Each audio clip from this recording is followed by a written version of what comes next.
The Little Prince. I know this is one of Mommy's favorite books, so I feel like the both of you will enjoy it, especially because these books are pop-outs. Look, pop-out. Ooh.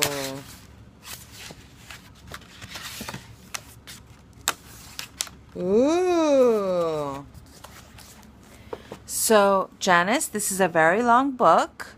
I'm not sure. You probably want to listen to these stories in breaks, I guess. But I hope you enjoy it. And Mommy, please open all of the little secret doors and the secret little nooks and crannies that they have in this pop-up book, and I hope you enjoy. Once, when I was 6, I saw a magnificent picture in a book about the jungle called True Stories. It showed a boa constrictor swallowing a wild beast. Here is a copy of the picture. In the book it said, boa constrictors swallow their prey whole without chewing. Afterward, they are no longer able to move, and they sleep during the 6 months of their digestion. In those days, I thought a lot about jungle adventures and eventually managed to make my first drawing using a colored pencil. My drawing number 1 looked like this. The grown-ups advised me to put away my drawings of boa constrictors outside or inside and apply myself instead to geography, history, arithmetic, and grammar. That is why I abandoned at the age of 6 a magnificent career as an artist. I had been discouraged by the failure of my drawing number 1 and of my drawing number 2. Grown-ups never understand anything by themselves, and it is exhausting for children to have to provide explanations over and over again. So then, I had to choose another career, and I learned to pilot airplanes. I have flown almost everywhere in the world, and as a matter of fact, geography has been a big help to me. I could tell China from Arizona at first glance, which is very useful if you get lost during the night. So I have had, in the course of my life, lots of encounters and lots of serious people. I have spent lots of time with grown-ups.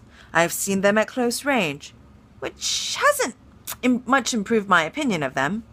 Whenever I encountered a grown-up who seemed to me at all enlightened, I would experiment on him with my drawing number 1, which I have always kept. I wanted to see if he really understood anything, but he would always answer, "That's a hat." Then I wouldn't talk about boa constrictors or jungles or stars. I would put myself on his level and talk about bridge and golf and politics and neckties. And my grown-up was glad to know such a reasonable person. So I lived all alone, without anyone I could really talk to, until I had to make a crash landing in the Sahara Desert 6 years ago. Something in my plane's engine had broken, and since I had neither a mechanic nor passengers in the plane with me, I was preparing to undertake the difficult repair job by myself. For me, it was a matter of life or death. I had only enough drinking water for 8 days. The first night, then I went to sleep on the sand 1,000 miles from an uninhabited country. I was more isolated than a man shipwrecked on a raft in the middle of the ocean. So you can imagine my surprise when I was awakened at daybreak by a funny little voice saying, "Please, draw me a sheep." What? Draw me a sheep. I leaped up as if I had been struck by lightning. I rubbed my eyes hard. I stared, and I saw an extraordinary little fellow staring back at me very seriously. Here is the best portrait I managed to make of him. Later on. But of course my drawing is much less attractive than my model. This is my fault. My career as a painter was discouraged at the age of 6 by the grown-ups, and I had never learned to draw anything except boa constrictors outside and inside. So I stared wide at the apparition. Don't forget that I was 1,000 miles away from my inhabited territory. Yet this little fellow seems to be neither lost nor dying of exhaustion, hunger, or thirst, nor did he seem scared to death. There was nothing in the appearance that suggested a child lost in the middle of the desert 1,000 miles from any inhabited territory. When I finally managed to speak, I asked him, "But are you doing here?" And then he repeated very slowly and very seriously, "Please, draw me a sheep." In the face of an overpowering mystery you don't dare disobey. Absurd as it seemed 1,000 miles from all inhabited regions and danger of death, I took a scrap of paper and a pen out of my pocket. But then I remembered that I had mostly studied geography, history, arithmetic, and grammar, and I told the little fellow, rather crossly, that I didn't know how to draw. He replied, "That doesn't matter. Draw me a sheep." Since I had never drawn a sheep, I made him one of those, the only 2 drawings I knew how to make. The one of the boa constrictor from outside, and I was astounded to hear the little fellow answer, "No, I don't want an elephant inside a boa constrictor. A boa constrictor is very dangerous, and an elephant would get in the way. Where I live, everything is small. I need a sheep. Draw me a sheep." He looked at it carefully, then said, "No, this one is already quite sick. Make another." I made another drawing. My friend gave me a kind, indulgent smile. "You can see for yourself. That's not a sheep. It's a ram. It has thorns." So I made my 3rd drawing. But it was rejected like the other ones. "This one's too old. I want a sheep that will live a long time." So then impatiently, since I was in a hurry to start working on my engine, I scribbled this drawing and added, "This is just the crate. The sheep you want is inside." You can imagine how intrigued I was by this hint about other planets. I'm sorry, I skipped a page. But I was amazed to see my young critic's face light up. "That's just the kind I wanted. Do you think the sheep will eat a lot of grass?" "Why?" "Because where I live, everything is very small." "That's sure to be enough. I've given you a very small sheep." He bent over the drawing. "Not so small at all. Look, he's gone to sleep." And that's how I made the acquaintance of the little prince. It took me a long time to understand where he came from. The little prince who asked me so many questions never seemed to hear the ones I asked him. It was things he said quite at random that bit by bit explained everything. For instance, when he first caught sight of my airplane, I won't draw my airplane. That would be much too complicated for me. He asked, "What's that thing over there?" "It's not a thing. It flies. It's an airplane. My airplane." And I was proud to tell him I could fly. Then he exclaimed, "What? You fell out of the sky?" "Yes," I said modestly. "Oh, that's funny." And the little prince broke into a lovely peal of laughter, which annoyed me a good deal. I like my misfortunes to be taken seriously. Then he added, "So you fell out of the sky too? What planet are you from?" That was when I had my first clue to the mystery of his presence, and I questioned him sharply. "Do you come from another planet?" But he made no answer. He shook his little head, still staring at my airplane. "Of course! That couldn't have brought you from very far." And he fell into a reverie that lasted a long while. Then, taking my sheep out of his pocket, he plunged into a contemplation of his treasure. You can imagine how intrigued I was by this hint about other planets. I tried to learn more. "Where do you come from, little fellow? Where is this 'where I live' of yours? Where will you be taking my sheep?" And after a thoughtful silence he answered, "The good thing about the crate you've given me is that he can use it for a house after dark." "Of course, and if you're good, I'll give you a rope to tie him up during the day, and a stake to tie him to." This proposition seemed to shock the little prince. "Tie him up? What a funny idea!" "But if you don't tie him up, he'll wander off somewhere and get lost." My friend burst out laughing again. "Where could he go?" "Anywhere, straight ahead." Then the little prince remarked quite seriously, "Even if he did, everything's so small where I live." And he added, perhaps a little sadly, "Straight ahead. You can't go very far." That was how I learned a second very important thing, which was that the planet he came from was hardly bigger than a house. That couldn't surprise me much. I knew very well that except for the huge planets like Earth, Jupiter, Mars, and Venus, which have been given names, there are hundreds of others that are sometimes so small that it's very difficult to see them through a telescope. When an astronomer discovers one of them, he gives it a name instead of a name, gives it a number instead of a name. For instance, he would call it Asteroid 325. I have serious reason to believe that the planet the little prince came from is asteroid B612.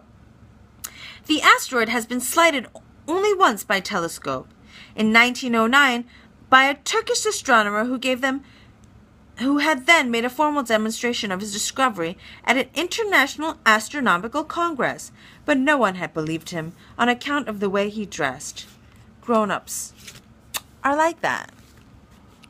Fortunately for the reputation of asteroid B612, a Turkish dictator ordered his people, on pain of death, to wear European clothes.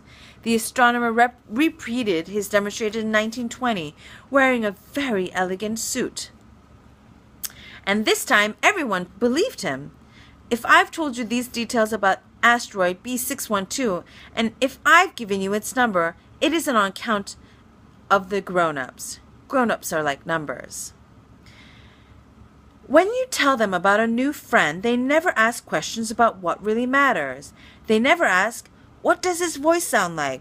What game does he like best? Does he collect butterflies? They ask, how old is he? How many brothers does he have? How much does he weigh? How much money does his father make? Only then do they think they know him. If you tell grown-ups, I saw a beautiful red brick house with geraniums at the windows and doves on the roof, they won't be able to imagine such a house. You have to tell them, I saw a house worth 100,000 francs. Then they exclaim, what a pretty house! So if you tell them, the proof of the little prince's existence is that he was delightful, that he laughed, and that he wanted a sheep. When someone wants a sheep, that proves he exists. They shrug their shoulders and treat you like a child. But if you tell them, the planet he came from is asteroid B612, then they'll be convinced, and they won't bother you with their questions. That's the way grown-ups are. You must not hold it against them. Children should be very understanding of grown-ups, but of course, those of us who understand life shouldn't care less about numbers. I should have liked to begin the story like a fairy tale. I should have liked to say, once upon a time, there was a little prince who lived on a planet hardly any bigger than he was, and who needed a friend.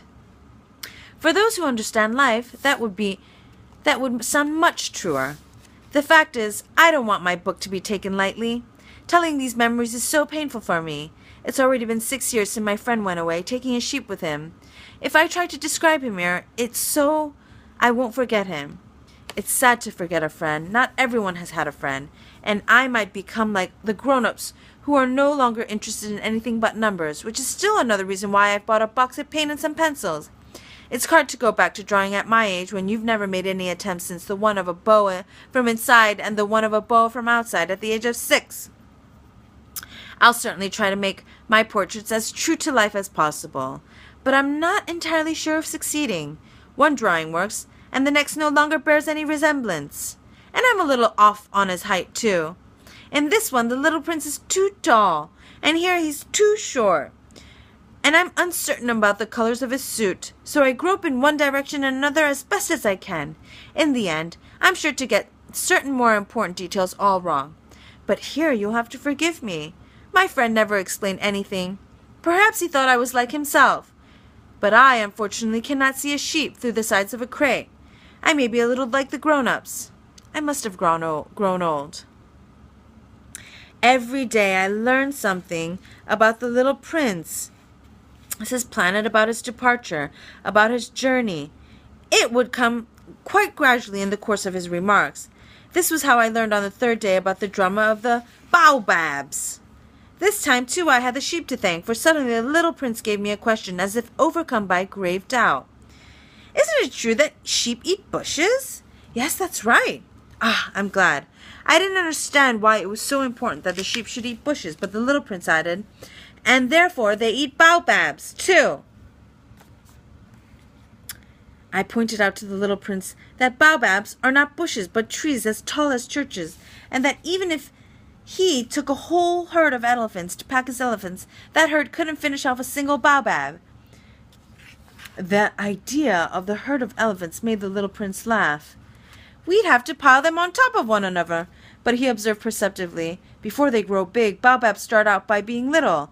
True enough, but why do you want your sheep to eat little baobabs? He answered, oh, come on, you know, as if we were talking about something quite obvious, and I was forced to make a great mental effort to understand this problem all by myself.